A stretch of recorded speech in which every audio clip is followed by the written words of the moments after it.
Boom, you looking for this? Welcome back to BoomShot. I'm Kale. This is Colby. It's been a minute. It's been too long, man. Yeah, we've both been pretty busy, so we've been trying to catch back up. Well, one of the things we've been catching up on is the Penguin. Dude, we didn't get a chance to cover this show as it went along. Yeah, week by week.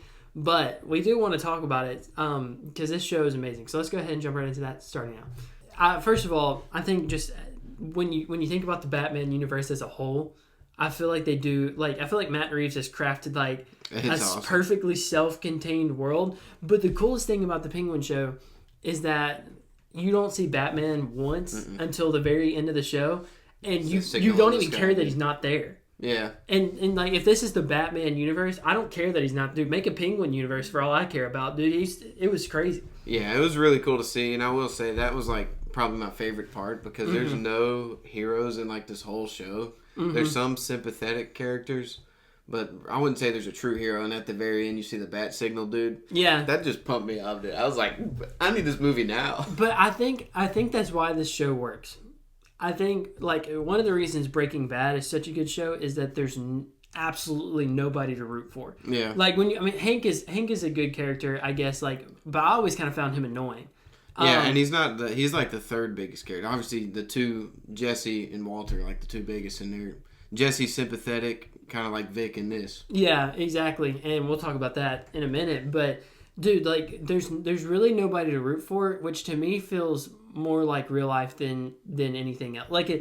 I don't know. Maybe that's just a hyper cynical point of view, but I guess we are always used to seeing the hero come in at the end, or some character has a change of heart or something like that, and you kind of do see that with Vic. Yeah. Again, we'll get to that in a minute, but it makes you want to root for Oz as well, even though he's the worst human being. I know it does make you want to root. But I found that the case to be the case with Walter. Yeah, I was like, you want him to succeed, dude. I wanted Walter to get away with it, dude. I was rooting so hard whenever he buried the money. I was like, dude, just let him get away with it. Just let him get away with it.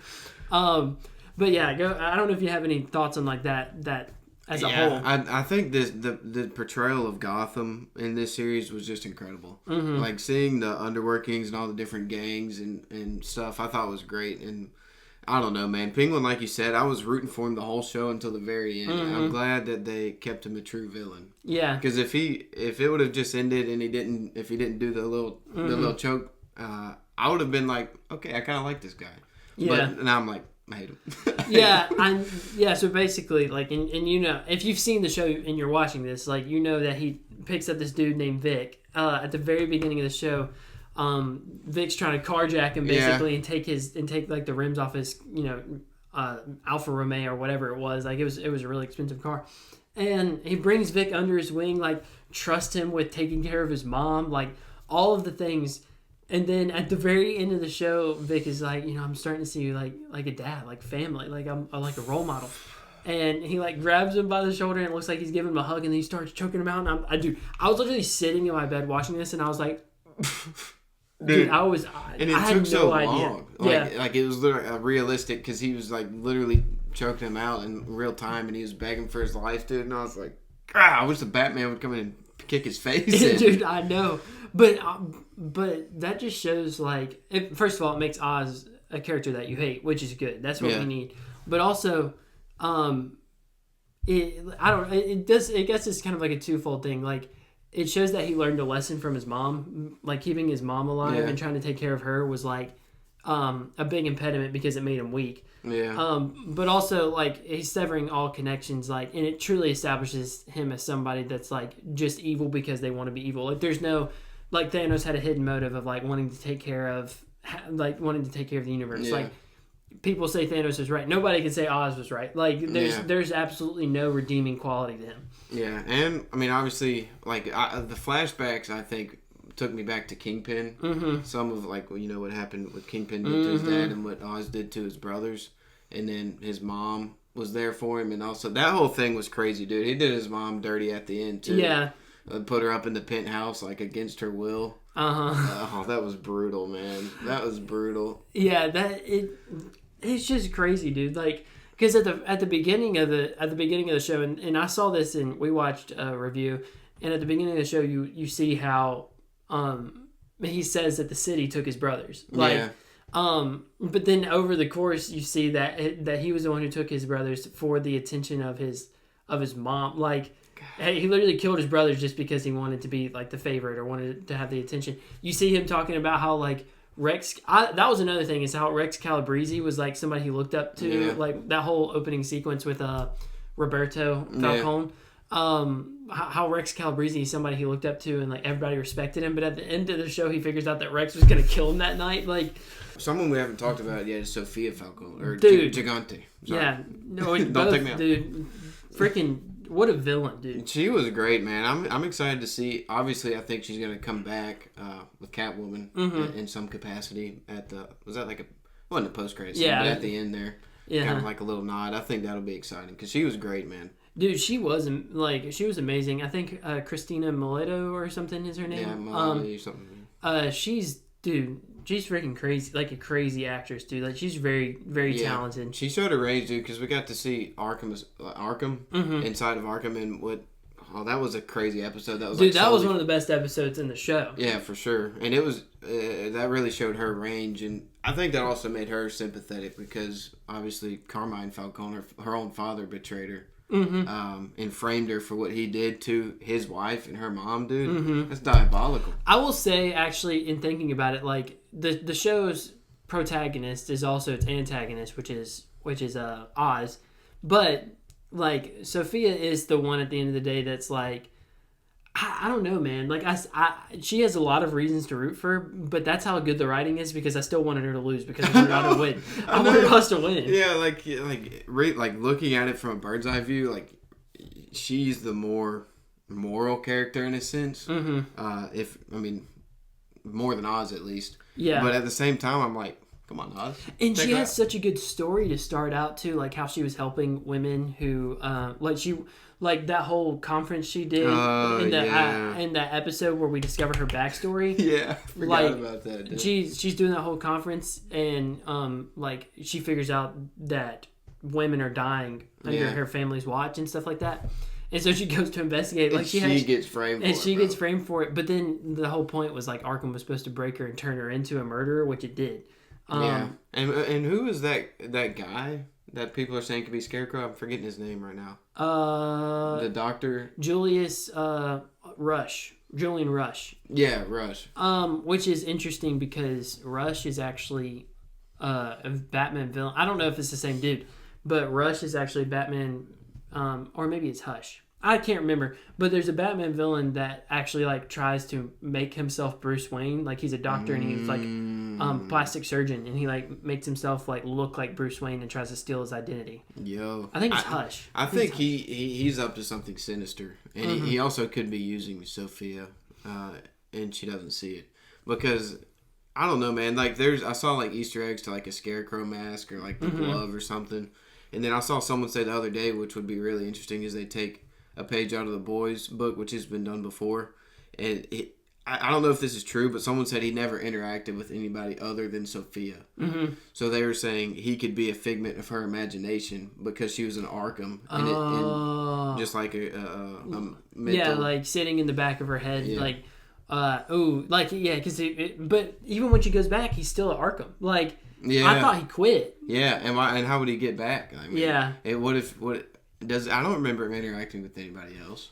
Dude, that's freaking crazy. That would be crazy if it turns out like that's just a figment of her imagination. Yeah, and I will say like another thing about this show is like it does do the criminal underworld of Gotham and really shows you how hopeless this situation really is. Like it does kind of remind me of like a Daredevil Kingpin kind of thing where like for sure. No matter what corner of Gotham you touch, it's owned by some kind of crime family, whether it be the Falcones or the what's the other crime family? Sal Maronis.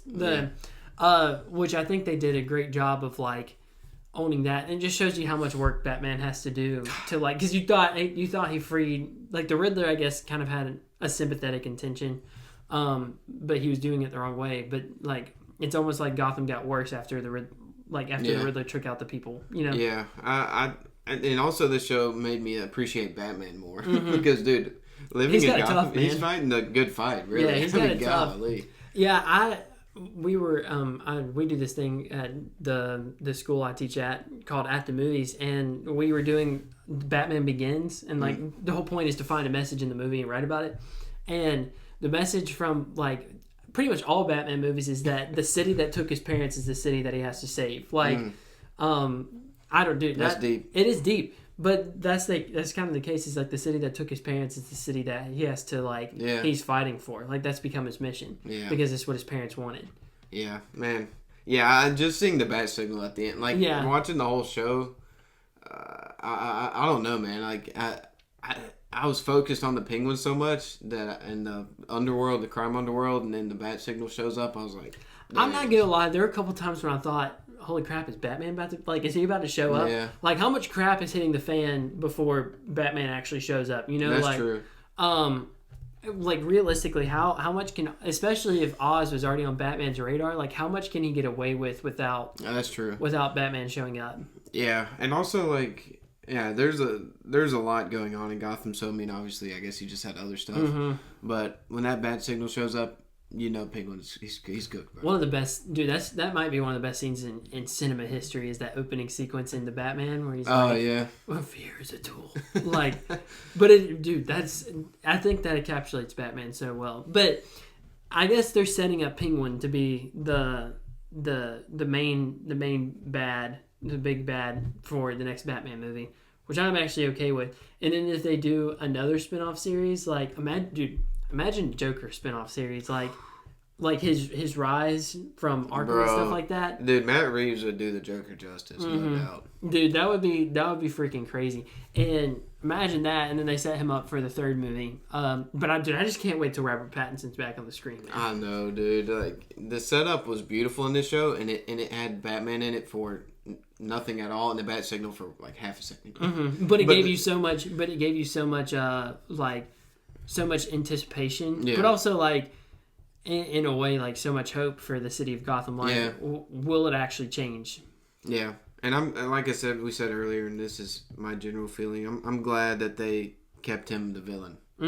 Like you said too. I would have been rooting for him partially if he didn't kill Vic. I would have kept rooting for him. But since he did that, you're done. Yeah, dude, Batman's gotta take you down.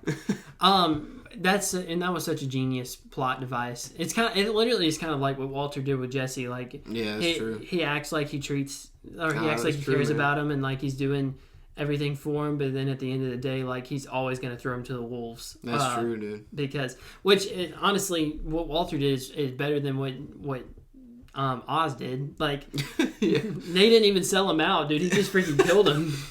Like the second that Vic finds somebody, but I feel like they did backstories really well. Like they did Sophia. Like you have to think they did Sophia's backstory, they did Oz's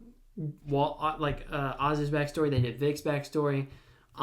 They did all of those backstories really well. The show was dark, it was gritty. I loved like the tone of the show. Yeah. Like I feel like it carried over from the Batman really well. Like dark, rainy, nasty. Like when you do see the city, it's always got like this blue overtone on it, like because everything is kind of like bleak, like it's like dark gray all the time. Yeah, I mean, yeah, dude, it was really sad to see also that Vic had a chance to get out with the girl and get on the train. Yeah, and then that was really similar to Breaking Bad too. He comes back and saves Oz. I think it was reverse, and Walter did that to save Jesse. Yeah, I think. With a car. Yeah, Jesse went to go kill a gang member or something like that. Somebody who killed his friend who was selling. And he got himself in trouble. Yeah, and he got himself in trouble. Waltz comes in with the and Walter comes in with the Walter-mobile dude and trucks the dude, and he's like, run. And it's also similar when Vic killed the I'm forgetting his name too, but the guy that told him to jack the car to begin with when Vic killed him. It was similar to when Jesse killed the other chemist in his hotel. Oh, Gale, dude, take me back, man. that was tragic. But I will say, I think it's worth celebrating shows that are like, I don't know. I think it is nuanced. Like there's stuff. Yes, you could see it from a highly cynical point of view of like there's nobody to root for. But then at the end of the day, like the very last scene of the show focuses on the hope. Not on the villain. Like it makes you. It's so beautiful because it does give you that like villain arc of like, oh, this guy's trying to build a name for himself. Like he may be going about it the wrong way, but he wants to be somebody who's recognized. He wants to take care of his community. We see him taking care of, like Vic, for example. He takes care of like the people who work at the Iceberg Lounge. And he's taking care of everybody and protecting these people. And then he kills, and then he sells everybody out and kills basically his son. And you're like, it leaves you at such a dark point. Like, holy crap, this show's dark and bleak. It gives you nobody hope for it. And then it picks back up with the bat signal. Yeah, it was the perfect ending. That was the first thing when I finished it. Well, first thing I texted you, and thankfully I didn't spoil it. Dude, yeah. I hadn't watched it yet. And you were telling me, you were like, dude, you finished it before me, and I've been watching it. I've been watching it week by week, and you waited till the last episode came out, and somehow you beat me to it. Yeah, I finished it all in 2 days, and at 3:30 in the morning, and I texted you as soon as I finished it. And then after I texted you, I retweeted that frame with the bat signal. That's one of my favorite frames of the year. Yeah, and I know a show's good, man. When I wake up on a Friday morning, which is like an off day for me, the first thing I do after I get everything done is I'm on my phone. I'm like, wake up, read Bible, look at. I'm watching The Penguin, dude. It's so good, man. I want to watch it again already. Yeah, I know, man. But yeah, it's just it was very, very tightly knit. I didn't really feel like there were any loose plot points. And I'll say this is kind of my closing thoughts. I hope I didn't interrupt you. No, you're good.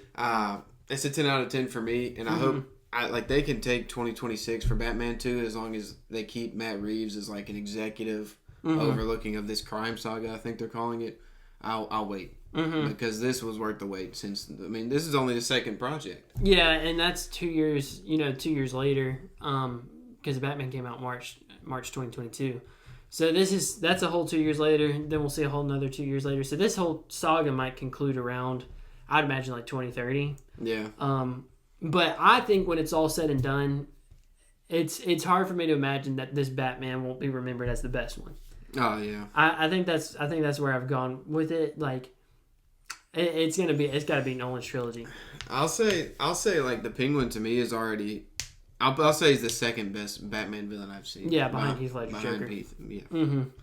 Yeah, I like the twist on the Penguin too. I like that they made him more of like a kingpin kind of guy instead of like boss. Yeah, mob boss, which is what he is. But I feel like the only other movie he's really been in, they made him look stupid. So yeah, more of like a joke, but they made him really grounded in this. Mm-hmm. So, which that's pretty much the overarching theme for Matt Reeves' Batman is it's rounded. Yeah, for sure. It definitely makes it more. I appreciate it a lot more. I feel like there's a definite trend in superhero movies where like the fantastical like power stuff, like that's obviously there's room for that, but I feel like people like more grounded takes on heroes now. For sure. So, and then we're getting that with Marvel and Daredevil. So and Punisher. So those are some of the best Marvel projects, I think. So.